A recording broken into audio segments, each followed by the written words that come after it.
Ladies and gentlemen, welcome to the second episode of the DM podcast. Your host, Darnell Morris, comedian, online personality, content creator, former radio station host, future megastar. And, we're just going to go over hot topics each week, try and tap into what you guys want to hear. And it's called the DM podcast for a reason, not just because of my name, but I also want you guys to hit me up on my DM and let me know the things that you guys want to talk about. You can reach me on all platforms at Darnell Morris Comedy. If you just want to email me, hit me at darnellmorriscomedy@gmail.com. Get me your thoughts, get me your insights, get me things you just want to shoot the shit about. And I got you. Sporting my favorite shirt here today. But without further ado, I want to introduce you guys to my brother. I was going to say my dear friend, but we've come so far past that.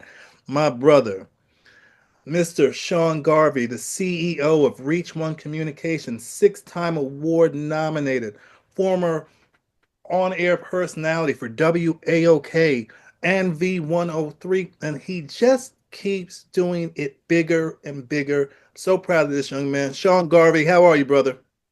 Man, thank you for having me, man. Good to be here. I just got a question. Yes, sir. Cocaine? Really? Well, first of all, it's enjoy cocaine. Okay, joy. Then you got the Pablo Escobar here. Oh, okay. I like to wear this shirt to go pick up my kids from school. Oh, okay, okay. Just a kid. Say no in 2026, 2025. But no, Listen, introduction, man. Great, man. Great introduction, man. man, everything I said, every accolade, you've earned it. You've deserved it. So you're welcome, sir, and thank you for being such a hard working part of the entertainment community. Number one, you've always been inclusive for as long as I've known you. Because what have we known each other now? The better part of a decade, I would say. Yeah, better part, decade, 7 to 8 years now. Yes, you've definitely, anytime you've had anything, any type of podcast or any type of communication in the entertainment field, you always reach out. You always say, "Hey, D, can you come do this for me?" And I don't think I've disappointed yet. I mean, there's still time left. But when I started doing DM podcast, man, I said I got to get Sean Garvey in here, man. You got to each one teach one, and one hand wash the other, both hands wash the face. There you go. There you go. That's what it's all about, man. And you are more than a former coworker, colleague in radio to me, but you also are like a brother to me, man. And I I was really I was also your Uber driver once. yes, you was based on a true story. Yes, Yeah, you was. I You, can't. He had requested an Uber. He was at some trap house in Atlanta. I don't know what type of activities were going on in there, but I saw Sean, and then I saw the picture. I said, and then he got in the car. I said, Sean. I was like, Darnell. Like, don't you tell anybody at work this. Atlanta is a very small world, man. It's a very small circle. So you're gonna run into somebody that you know. But one of the things I love about Atlanta, and I always say this, man, it's you can go to Atlanta and it's a magical place. You can be whatever you want to be. Just go down there and say you're that thing and just keep saying it. And eventually you will become it. Yeah, yeah, you will. Yeah, for some people, not everybody. For I some mean, people. you gotta, I mean, well, 75% of them become strippers. But for the hardworking people, most, a lot of females, because the ratio down there is like 23 to 1, women to straight men. So a lot of women go down there and live their best lives for 4 years for college and then go back home and become very regular once again. They've got it out of their system.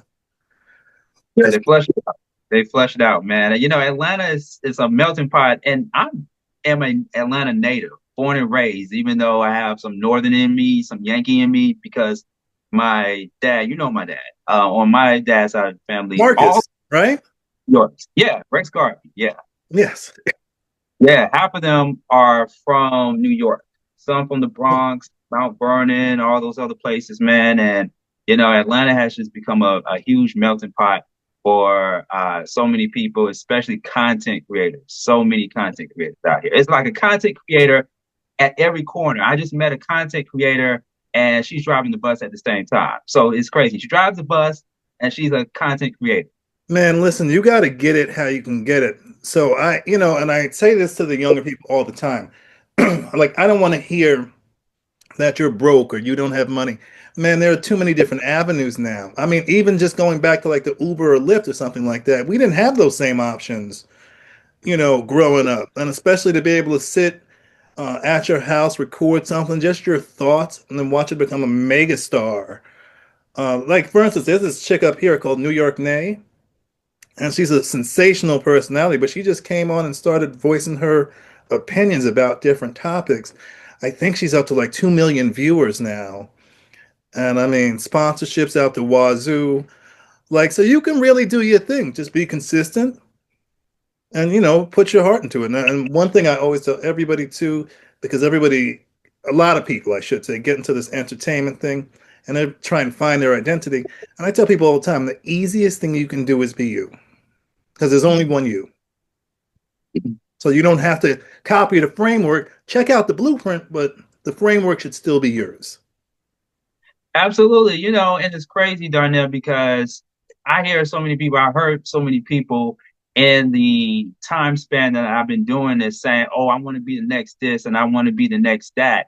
But you don't have no idea what it takes to be the next this and the next that. And to your point, it's very authentic to just be yourself, be you, because if there's so many people out there that are identical with each other and trying to be a mimic of somebody else, it would be way boring because, you know, you already have people out there in the entertainment industry that are trying to copy each other. And we always need somebody new, somebody fresh, somebody that's unique and separate him or herself from other people. So you just got to be original as much as possible. One of the things I also say, though, is to add on to what you just said, you don't know what that person necessarily went through to get there. Because, in comedy, one of the big things is joke stealing. I've never worried about joke stealing because even if you took my joke and said it verbatim, you're not going to say it like I am. Because if Yeah, I'm saying it's coming from somewhere, whether it's just a wild fantasy in my mind or something that happened when I was 8. So I don't worry about that. If yeah, you, if you hear somebody steal one of my jokes, you're gonna be like, that sounds like a Darnell Morris joke. yeah, yeah. And trust me, I've heard so many comedians that stole Darnell's joke on YouTube. I'm like, man, Darnell, are you getting some paper out of this, man? Because I heard this comedian sound or made a joke, and it sounds just like you. You sound just like yeah. I'm not getting any paper off that, but one thing I will say that I've started doing in the last maybe 2 to 3 years, I started writing jokes for other people. Hmm. And it wasn't something that I had necessarily planned. People started reaching out to me online and said, "Hey, listen, I have an idea for a joke. Do you think you could write it for me?" Which is difficult because when I'm writing for myself, I'm writing it in my voice. I can hear me in the joke. So, but they give me a couple of details. I'll give them a first draft, and 9 times out of 10, they're like, that's really good. Can we just tweak this, or that? And I mean, making good money off 5 or 6 minutes of work. It's not, my brain runs on stupid. So I'm always ready to be funny. Right, right. And when you write, you are not only coming from a place of, ideas, but you also speaking from your own experience as well, too. And it's just like with a songwriter writing for another artist. And when you hear the singer singing and it's not really their song, somebody else wrote it. I mean, the artist sounds really great singing it, but I'd rather hear it from that person that wrote it. So I always love comedians that write their own material and perform it in front of the crowd because they're speaking from their own personal experience. That's why I love Babyface because I think he probably is one of the best writers at doing that, at giving an artist a song, but you can hear it in that artist's voice. I don't know if he has a bunch of songs just written. He's like, here, Beyonce, here, Doja, or if he actually writes for the occasion. But when you go through the list of music that he's produced, like even with R. Kelly, criminal activity aside, the amount of music that man wrote for other artists, like he wrote for Maxwell, and it sounds like Maxwell. So his deviance aside, he was a musical genius. Yeah, and Babyface can sing as well too. He can Oh sing. yeah. Oh yeah, Babyface. He plays instruments. He's a very talented musician, very talented human being. Yeah. Um, as I feel the same way about you though. You wear a lot of different hats. Reach One Communications. This has been something you've been working on a long time. Why don't you tell us a little bit about it? Yeah, man. So Reach One Communications is the parent company to multiple subsidiaries, including Honey, which is our flagship station. And I've been working on this, Darnell, for I want to say 10 years, probably more than that. And I wanted to start my own multimedia production company because the truth of the matter is, and this is the first time I'm ever saying this on a broadcast, but the reason why I wanted to start my own parent company was because if you know the radio business, for anybody that is out there watching and listening, it's a hard business to get in. And even though I worked at several radio stations before WAOK, it was also hard for me getting into some of those doors at other radio stations because I kept getting rejected a lot. I kept getting pushed to the side. I had my doors closed in front of my face and A big etc. part of it. Yeah. And I said to myself, you know what? Instead of me having to chase these parent companies, I'm going to build my own parent company. And so, fast forward with Reach One Communications, it's a platform for up and coming new content creators that want to come on and create their own content or already have their content created and they just looking for a new home to place their content in. And there's so many content creators out there. And another breaking news is that I found out that we got almost 50 people under Reach One Communications. Nice, Some work, yeah, man, some work nice. behind the scenes and some that just do content and we just put it out there on our radio station, on our streaming app, on our TV station, and on our podcast network, man. So it's a beautiful thing. But people that watch this just understand, like he said. I mean, 10 years. It takes time. It takes tries and failures. We had a conversation yesterday where I was sitting there and I was said I'm starting up this podcast, and I mean really it should have been started a year and a half ago. But you sit there and you try and get everything so perfect, and it just hit me. So just put it out. It'll get better as it goes.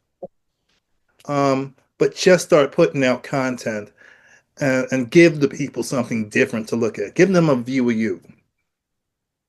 And Right. we've also been talking about, because you Reach One, Honey specifically, was trying to branch out into the comedy thing. So we've been in talks about producing a comedy special for your networks, for Reach One Communications, for Honey. I still look forward to doing that. That's going to be a blast. I want to do it down there in Atlanta. Haven't been down to Atlanta since I left. A lot of people keep asking me, when are you coming back? When are you coming back? I was like, I got so busy when I got back up to New York, which was a blessing, really, because, I was gone for about 8 years. So I'm figuring I got to start all over when I come back. And I mean, man, the love that was shown to me, it was like I never left.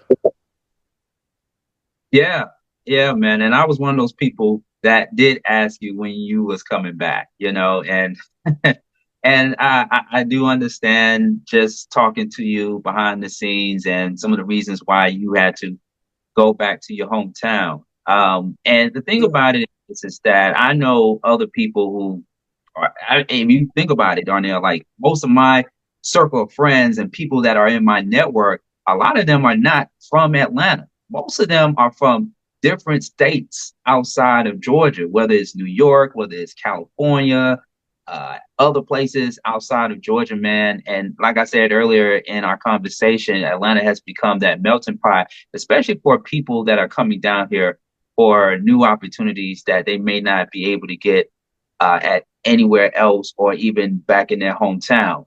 And the thing about it is that, when you come down here to Atlanta, whether it's temporarily or on a permanent basis, it's about what can you get out of it. It's more so about relationships, it's building a rapport with people. And Absolutely. like New York, for example, is what you make it at the end of the day. It So absolutely is. And New York yeah, is one of those towns where it's hard to get in. yeah. Yeah, yeah. I mean, you either sink or you swim, in Atlanta, just like in any other place. And that's why it's just very important that it's all about the grind. It's all about the grind. It's all about putting that work in, building relationships with people, creating your own tribe, creating your own community, and making something out of it. Atlanta has become a hustle city. I was talking to a friend of mine the other day, and he said the same thing. Atlanta is just a hustle city. And I know some people that come in here for about a year or two and they end up going back to wherever they came from, or they go to a different state that they've never been because of whatever opportunities are out there. And Darnell, like 2024, I was in Florida. Yes, you After, were. yeah, after my Ah, departure, did you get those warrants taken care of? did I get those warrants? We can't say that on the air. Mr. Cocaine is cool T-shirt. But I'm in the big city. They got to find me. But I think, well, with this podcast, it won't be that hard. Oh no, it won't. Especially if you go on my any one of my social media sites, since I'm always broadcasting where I'm going to be at this specific day at this specific time. I might as well just go down to the precinct myself. Hey, man. Yeah. The But truth will be free. yeah, but even coming back to New York, a lot of people that have been here longer than I have, and still haven't made the same headway. And they said, "Well, how do you get into that room? Like, how am I getting into these rooms?" I use the same blueprint that I did when I was here before. I use it down in Atlanta. Man, it's about networking. I said you have to network.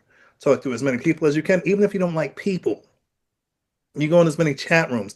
I've been performing a lot over the tri-state here, as well as other states, but mainly the tri-state here: New York, New Jersey, Connecticut. But I mean, I just go on Facebook. Hey, here goes Connecticut's comedy chat room. Get in there, start mingling, see what shows are available. There's so many different avenues. There's a site called Gig Salad. It's not just for comedians, it's for musicians, it's for clowns. And I mean, and people book you right off that site, paying gigs. So, I mean, you have to be proactive in your success. You have got to. People keep sitting around waiting for somebody to come hand them a big check.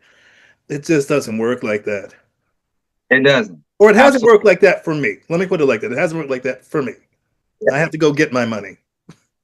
Right. Right. We need that paper. We need that money, man. And I gotta come up there to New York too, because I got folks in New York. You I still got got people. family up here? Yeah, yeah, man, yeah. Shout Okay. out some out there in the Bronx. Oh, come on. I'm out here in the Bronx, brother. We can all hang out, get Yeah. loose with it. Like Short said, let Bruce with it. So there are some things I do want to talk to you about. First things first, we can't ignore it. Now, in all fairness, I have not seen the whole documentary, but everybody's talking about 50's Diddy documentary. First of all, shout out to 50. I know he's taken some heat online. People are like, oh, he's a snitch, he's a rat. And my thing is, first of all, I think this is the type of thing you should be snitching about. If we're going to call him that, I mean, the type of activities, the abuse, um, the violence. Why would you want to protect somebody like that anyway? Mm. And I also commend him because he doesn't do anything half-ass. I mean, if you put the four documentaries together, it's really a 4-hour movie that Diddy created, and it's done well. From all the reviews I've heard and all my people, they said, nah, it's intense. And you could tell he didn't spare any money on this. Have you seen the documentary or snippets of it? Yeah, no, I haven't, and I'm still not going to watch it. This could take the entire podcast and talking about this, but I'm gonna keep it short and sweet. Mhm. Uh, Let Diddy do the time.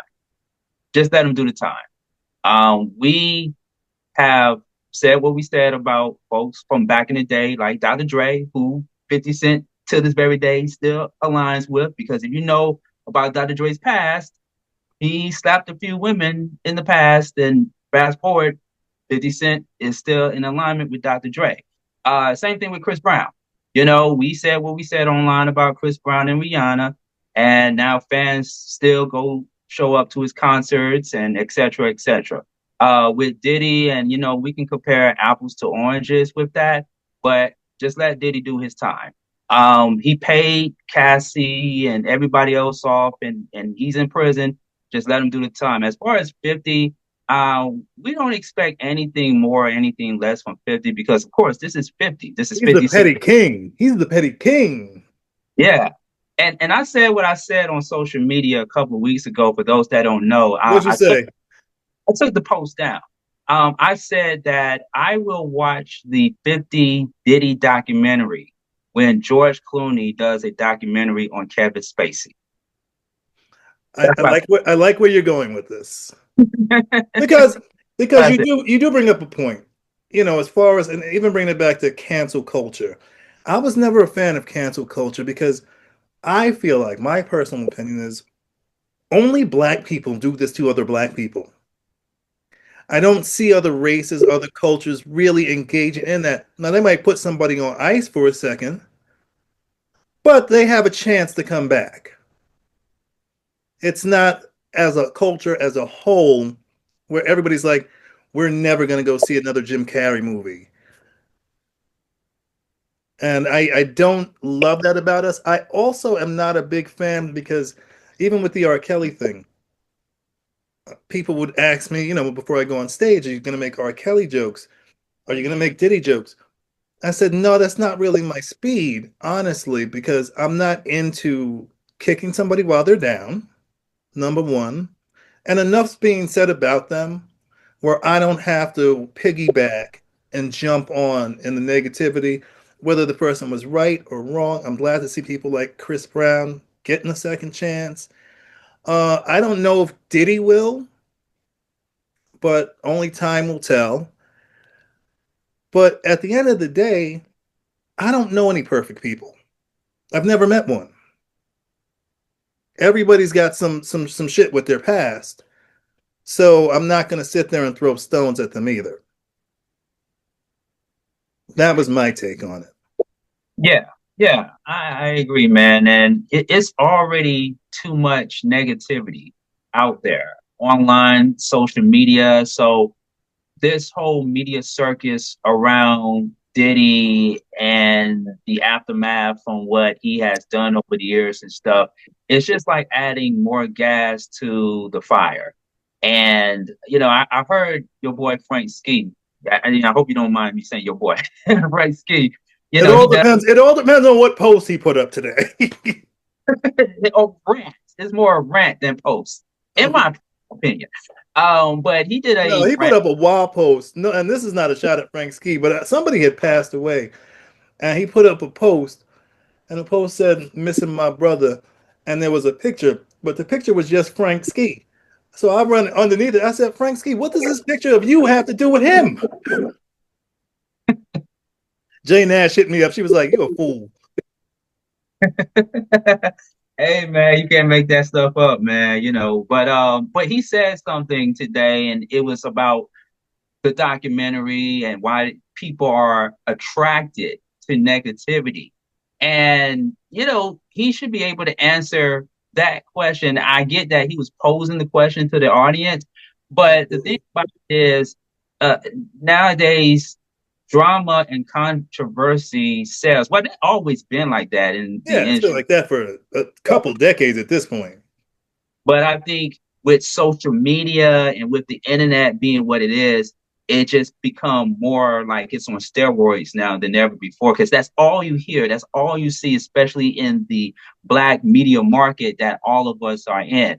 And when I was listening to Frank Ski talk about it as it pertains to the Diddy 50 Cent Netflix documentary, I said to myself, Frank and others, I've been putting out positive content since 2003 when I first started in radio. I was 19. I was a part of a show on an underground radio station in Atlanta.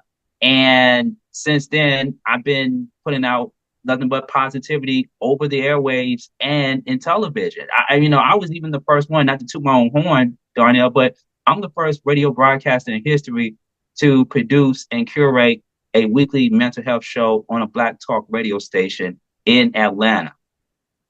The first broadcaster. I was there for that. I was there for that, and I mean, these are things that we. I'll also say WAOK is a very unique station. It's a heritage black station. That's 1380 WAOK down in Atlanta, where it really addresses the needs specifically of the black community, but community as a whole. But I will say with that station, and one thing that always stood out to me was it always rained positivity and solutions rather than problems and complaints. So I don't know if you would have had that same lane at another station, but it was a special time and all the ingredients worked. So shout out to you for putting that out there. Now we've just gotten into this era in the last maybe 5 to 10 years where it's okay to talk about your mental wellness, your mental illness. Before it was like you didn't even want to bring your doctor, you didn't even want to bring your kid to the doctor because they might be labeled something, and then that would travel with them all throughout school and the rest of their life. Yeah. So it's like, yo, he's sick. Like, give him some help. Maybe Yeah. he is autistic. Maybe she is autistic. But ignoring it's not gonna. It's like trying to pray the gay away. It doesn't work. Right. That part, Something, right? It needs to be addressed. Yeah. And can I say one thing, especially on the mental health tip? Yes, sir. It's such a unorthodox for people to put out all this negative stuff in the media, but then we turn around and advocate mental health. That's like telling somebody to go vegan, to eat more vegetables, to go on a strict diet, but then that same person that's telling you that is drinking, is smoking, is eating all this unhealthy stuff in their body, or even sniffing cocaine, just like the wording on Darnell's shirt. Cocaine is natural. First of all, let's start there. It's from the earth. But let me also say this one thing about 50 Cent, and this is a question to you, Darnell.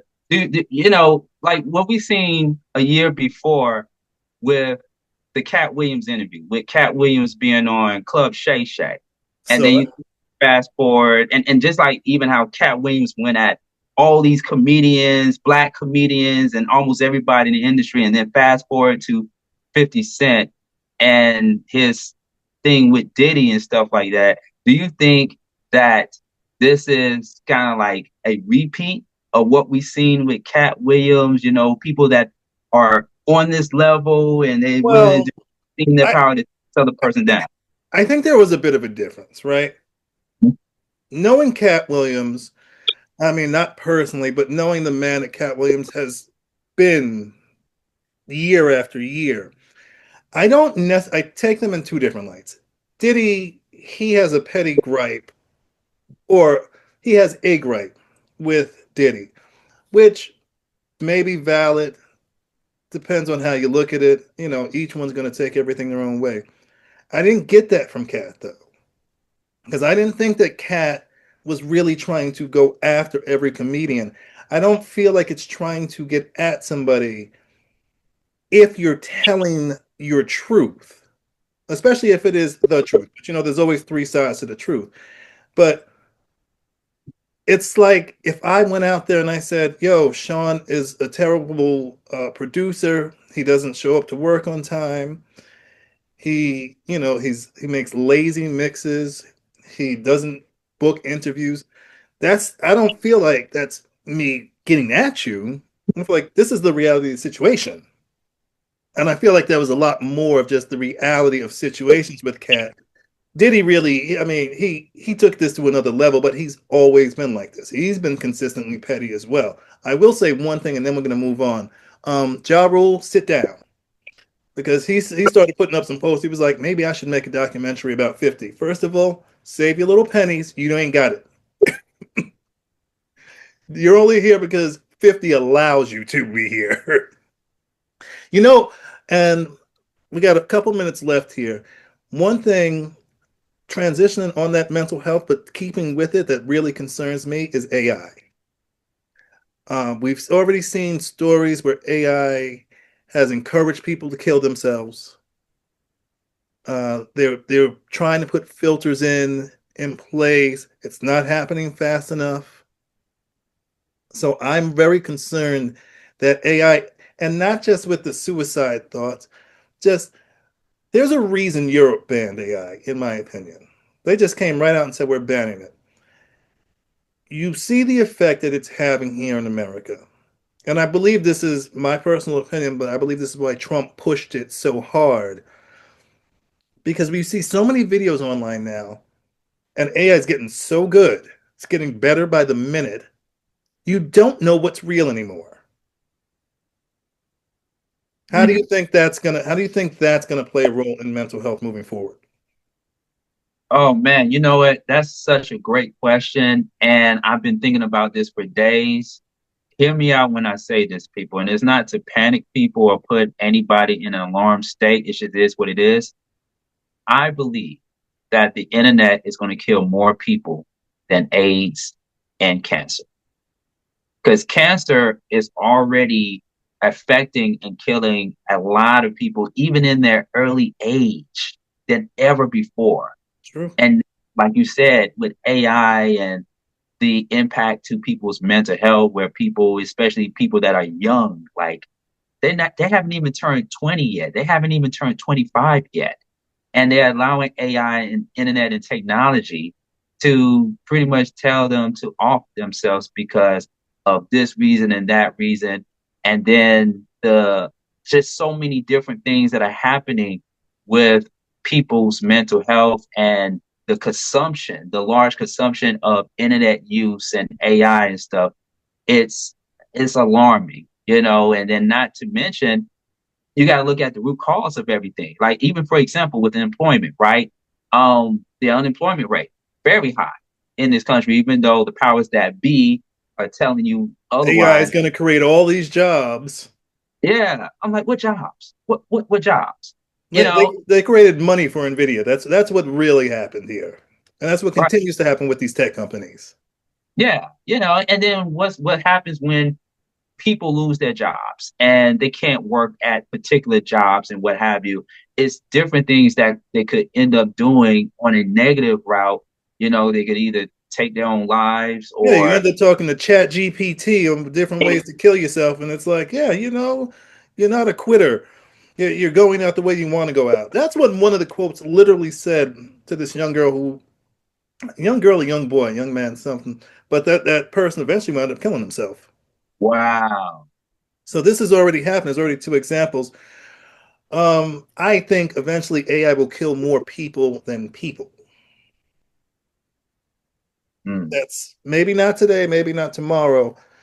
But if you haven't watched I, Robot with Will Smith, go check it out. Go check it out because I feel like that might be a bit of an exaggeration, but I could fully see us going there with it, especially with Elon wanting to create robots now. He wants a robot in everybody's home. Jeez. Well, I'm not gonna have one. I'm not gonna have robots. I have my smartphones and I have my TV screen. That's all I need. I'm not looking to be in no smart house or anything. Yeah, Well, I said if it was a sex robot, then I would definitely get one. but I'm old school, Darnell. I can't have me a sex robot. I'd rather have one of those balloon dolls. What you call them things? Well, no, you could at least go up to the real doll now, brother. Come on. You're not doing blow up dolls anymore. That causes chafing, I've heard from my source. Um, One more thing, and then I want you to plug and tell us how we can catch you. Real quick, we got 3 minutes left. What are your thoughts? Are you looking forward to the MJ movie? I am. I'm looking. I did see the trailer, and I'm Good. looking forward to it because really quick. Number one, Antoine Fuqua is directing it, and he's one of my favorite directors. And Okay. then number two, it's the person who's actually related to the late and great Michael Jackson. Right. Uh, so yeah, I'm based on the trailer. I'm looking forward to seeing it. I'm in. I'm in. Like as soon as tickets are available, I'm in. And I hope that we make that $1 billion movie. It looks like they took their time. It's not one of those lifetime specials, and it's gonna. I think it's gonna be amazing. Absolutely, yeah. They put a lot of work into it. I can tell. So we shall see in April. Yes, sir. Sean Garvey, where can they get in contact with you? How can they see you? When are you on? Talk to them. 24/7. SeanGarveyOnline.com. And you got to make sure it's SEAN because people misspell my first name all the time. So SeanGarveyOnline.com, at Sean Garvey ATL on Instagram, Sean Garvey on Facebook. Either Google me or DuckDuckGo me and just type in Sean Garvey or radio personality Sean Garvey. And make sure you download the Honey app. Download the Honey app to your Roku TV if you have Roku TV, and download it for free, and you will I see like all that. these affiliates that are on the Honey streaming app, man. And hopefully we'll bring Darnell on next year in 2026 so he can be a part of the Reach One Communications family. Hey, let's do it, man. Thank you so much, Mr. Sean Garvey. I'm sure this isn't the end for us. This is the end, however, of the DM podcast. My name is Darnell Morris, your host. Remember, you can catch me on all social media: YouTube, Instagram, Facebook, Pornhub. It's Darnell Morris Comedy. I'm here, and we're going to be dropping a new episode every Monday during your work day so you don't have to work. All right, my man, thank you. Thank you. Appreciate you, bro. Peace.